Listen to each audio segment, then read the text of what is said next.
Been around here for a long time, ladies and gentlemen, and still looking for a position. This guy is running for the President of the United States. Ladies, welcome Mr. Virgil Goode. Virgil. It's always an honor to be in Buena Vista and Rock Ridge County, the cradle of democracy for many. I want to thank the mayor and all the Buena Vista officials for what they do this year and always on Labor Day. You had the opportunity to see 3 governors on stage. You get a chance to vote for a governor once every 4 years. And once every 4 years you get a chance to vote for the Chief Executive of the United States of America, who can have more impact on your life than probably any other individual. Every candidate has mentioned jobs.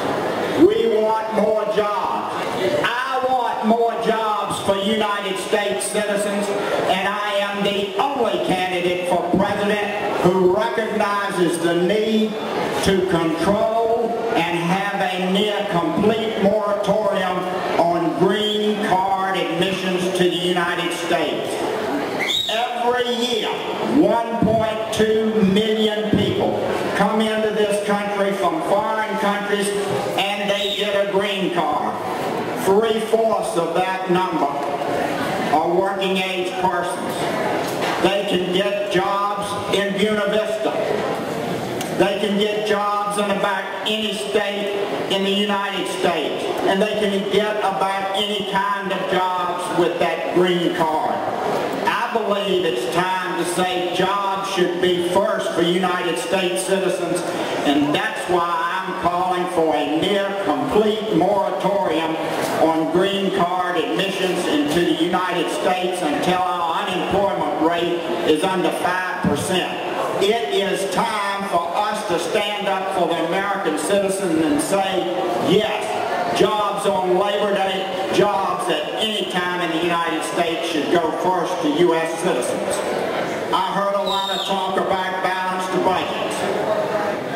If I'm president, I will submit a balanced budget to the Congress the first year. And I recognize to do that, you will have to have numerous cuts that will affect adversely many here. I do not favor cutting veterans benefits. I do not favor cutting Social Security or Medicare. They are special funded, not generally funded for the most part.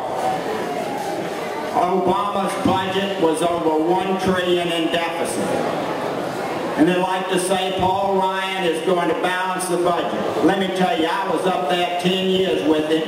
He never submitted a balanced budget because it makes too many people mad.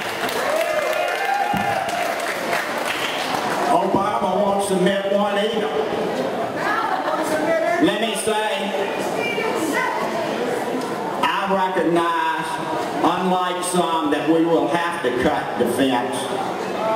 And if I'm elected president, unless Congress declares war within the first 2 months of my administration, we are going to be out of Afghanistan and home and save that money.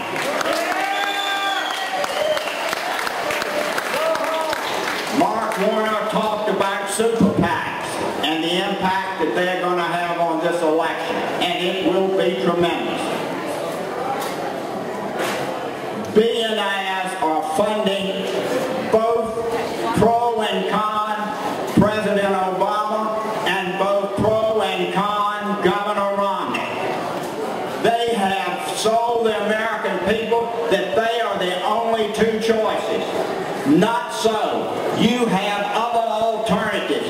And wouldn't it be great in 2012 if the American people said, I'm tired of the billionaires and the super PACs running the campaigns, deciding who the candidates are. Let's stand up and let's have a grassroots person as President of the United States, and I'm one of those that's a grassrooter and not a puppet of the billionaires.